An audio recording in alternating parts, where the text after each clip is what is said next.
নমস্কার বন্ধুরা, কেমন আছেন? আশা করি সবাই ভালো আছেন। বন্ধুরা, মন দিয়ে শোনো। তুরস্ক এখন তাদের আকাশ ডিফেন্স সিস্টেমকে সর্বোচ্চ সতর্কতায় রেখেছে।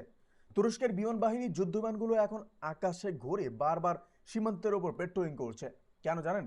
কারণ তারা ভয় পাচ্ছে যে যেভাবে কাতারের ওপর আক্রমণ হয়েছিল ঠিক তেমনি যে কোনো মুহূর্তে ইসরায়েল তুরস্ককেও আঘাত করতে পারে। হামাসের কিছু নেতা তুরস্কে রয়েছেন। আর এটা শুধু তুরস্কের কথা না, আরব জগতের সব দেশই এখন স্তম্ভিত। কারণ যদি কাতারের মতো যে দেশটাকে আনটাচেবল বলা হতো সেখানে হামলা সম্ভব হয়ে যায়, তাহলে অন্য যে কোনো দেশের ওপরও আক্রমণ হওয়ার সম্ভাবনা থেকে যায়। এখন আরব দেশগুলো সবাই তাদের নিরাপত্তার জন্য নতুন সমঝোতার খোঁজ করছে। কে তাদের ইসরায়েলি হুমকি থেকে রক্ষা করবে?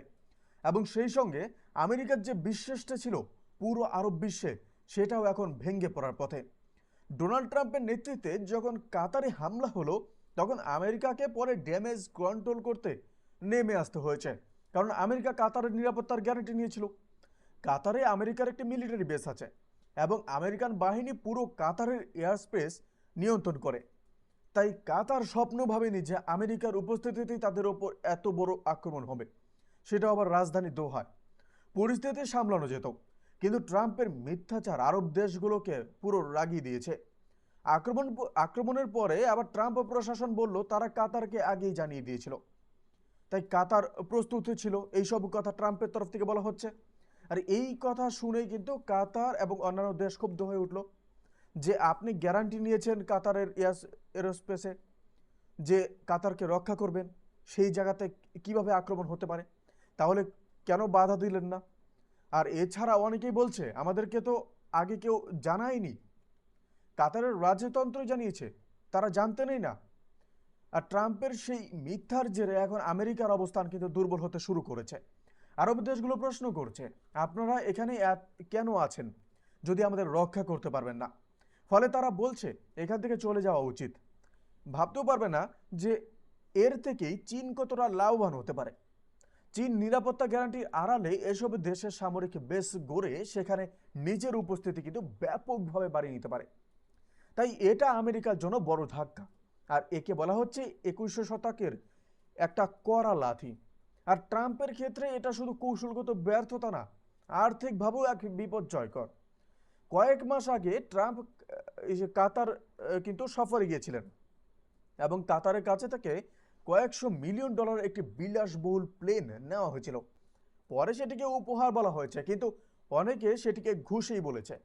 আর তাছাড়া কাতার বলেছিল তারা আমেরিকার $1.2 ট্রিলিয়ন বিনিয়োগ করবে।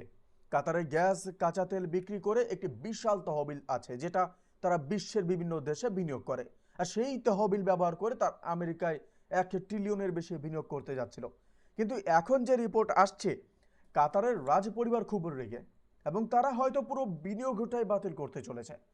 আর এই কথা মনে রাখো যে আগামী কয়েক সপ্তাহে কাতার নয়, পুরো আরব বিশ্ব আমেরিকার ওপর রোষ উগরে দিতে পারে। আর এর সবচেয়ে বড় সুবিধাভোগী কে হবে জানুন? এর সব থেকে বড় সুবিধাভোগী হবে চীন। কাতার ইসরায়েল সংঘাতের পর যে ভূ রাজনৈতিক কাঁপুনি শুরু হয়েছে, তার একদম মাঝখানে দাঁড়িয়ে আছে এক সুযোগের কাহিনী। আমেরিকার আত্মবিশ্বাস কমে যাচ্ছে, আর এদিকে চীন ধীরে ধীরে শূন্যস্থানগুলো নিয়ে নিজের পা জায়গা করছে। এখন প্রশ্ন হলো যে ভারত কি করবে? প্রথমে একটা সরল জিনিস বলি, টাকা এবং নীতি মিলেই কিন্তু ভোগ্য সম্ভাবনা।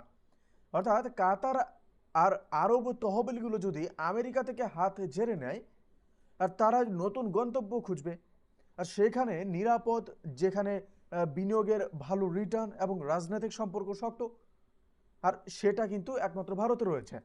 আর এখানেই ভারতের সুবিধা, অর্থনৈতিক বেঞ্চমার্কও আছে, বাজারও বড়, আবার রাজনৈতিকভাবেও যখন দরকার নীতিগতভাবে নমনীয়তাও দেখাতে পারি। যদি আমরা কূটনৈতিকভাবে, অর্থাৎ ফর এক্সাম্পল আরব রাজতন্ত্র এবং তাদের ব্যবসায়ী মহলে বন্ধুত্ব বাড়াই, ইনভেস্টমেন্ট সহজ করে দেই ওদের জন্য, এবং ইনফ্রাস্ট্রাকচার, গ্যাস, এনার্জি পার্টনারশিপে দ্রুত সিদ্ধান্ত নিই, তাহলে কিন্তু একটা বড় অংশ আসতে পারে ভারতে। দ্বিতীয়ত, সুরক্ষা ও কৌশলগত অংশ। অনেক আরব দেশ এখন নিরাপত্তার নতুন বিকল্প খুঁজছে। ভারতের যদি সফট পাওয়ার হিসেবেই যদি কেবল অর্থই টানে, বরং যদি কৌশলগত অংশীদারিত্ব যেমন প্রযুক্তি, হালকা ডিফেন্স কোলাবোরেশন, সাইবার সিকিউরিটি বাড়ায়, তবে ভারতের গুরুত্ব কিন্তু এইসব জায়গায় কিন্তু বহুগুণে বৃদ্ধি পাবে। কিন্তু সতর্ক থাকতে হবে। সরাসরি মিত্রতা গড়তে গিয়ে কোনো এক পক্ষের সাথে উগ্রভাবে কিন্তু সম্পর্ক গড়লে সাম্প্রতিক সংকটের আগুনে কিন্তু বেড়ে যেতে পারে। সমতুল্যভাবে কৌশল চালাতে হবে, সমঝোতাও বাড়াও, কিন্তু কাউকে আবার ঘাড়ে চেপে বসানো না। তৃতীয়ত, ব্যবসায় সুযোগ।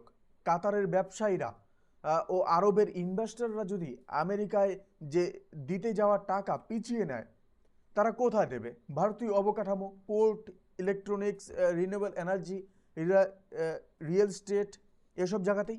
আর সেই জায়গাতে কিন্তু ভারতের কিন্তু একটা বড় কিন্তু একটা সম্ভাবনা আছে আগামী দিনে। বন্ধুরা, সর্বশেষ একটা লাইনে কিন্তু পরিস্থিতি ঝড়ের মতো অস্থির, কিন্তু ওই ঝড়ের সুযোগই কিন্তু লুকিয়ে আছে যদি ভারত সাবধানে, স্ট্র্যাটেজিকভাবে এবং সময় মতো পদক্ষেপ নেয়। এখন বন্ধুরা, যেটা কাতারের যে অবস্থা হয়েছে, সেটা কিন্তু আরব বিশ্বে বা আরব যে মিডল ইস্ট যে আছে, মিডল ইস্টে কিন্তু প্রত্যেকটা জায়গায় কিন্তু এই অবস্থা এখন বিরাজমান। এখন বন্ধুরা, আপনারা কি মনে করো, ভারত কি এই সুযোগটাকে কাজে লাগাতে পারবে? নিচে কমেন্টে তোমার মতামত জানাও। ভিডিওটি শেষ পর্যন্ত দেখার জন্য ধন্যবাদ।